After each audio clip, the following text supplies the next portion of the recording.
Сақтар туралы қандай деректер сақталған?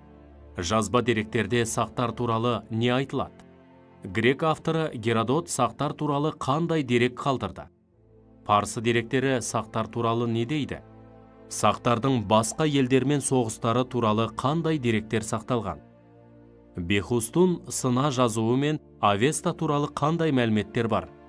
Сұрақтарға жауап беруге тырысайық. Сақтар туралы қандай деректер сақталған?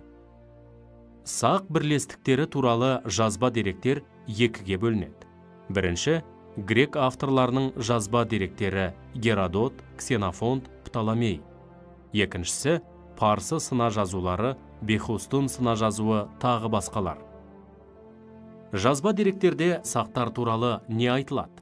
Мысалы, ежелгі гректер сақтарды дұшпанға қатал, досқа адал, және сақтар әлемдегі ең әділ, ең шыншыл халық деп сипаттайды. Грек тарихшылары сақ тайпалары туралы олардың жерлеу ғұрыптары, әдет салты мен күнделікті тұрмысы ұқсас болған деп жазады. Ежелгі грек авторлары сақтарды азиялық скифтер деп атаған. Грек авторы Геродот сақтар туралы қандай дерек қалдырды? Грек авторы Геродот сақтарды массагеттер деп атаған.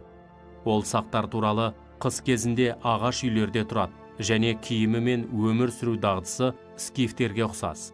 Олар егін екпейді, үй малдары мен өзеннен аулайтын балықтарды азық етеді, сүт ішеді деп жазған.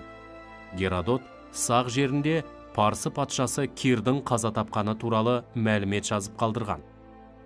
Тарих атасы деп аталған Геродот ежелгі дәуірдегі грек тарихшысы, әйгілі тарих кітабының авторы. Ол шамамен біздің заманымыздан бұрынғы 484-425 жылдары өмір сүрген. Геродот көрген, естіген, оқыған материалдарын жинақтап, тарих атты үлкен еңбек жазып қалдырды.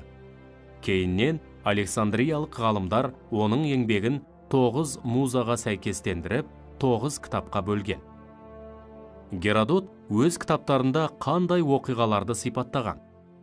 Геродот алғашқы 4 кітабында Лидия, Мидия мемлекеттері, Ахемен әулеті жөнінде жазып, олардың Мысырға, Вавилонға, сақтарға қарсы жорықтарына тоқталады. Қалған 5 кітабы грек-парсы соғысына арналған. Біздің заманымыздан бұрынғы 5 ғасырдың ортасында жазған тарих атты 9 томдық еңбектің 4 томында тұңғыш рет антикалық әдебиетте скифтердің географиялық орналасуы, саяси тарихы, әдет-ғұрпы, тұрмысы суреттеледі. Сақтарды Геродот нақты қалай сипаттайды?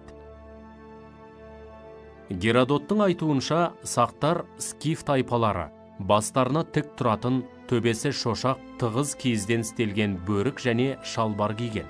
Олар садақ, қысқа семсер және айбалтамен қаруланған. Тамаша атқыш жауынгерлер болған.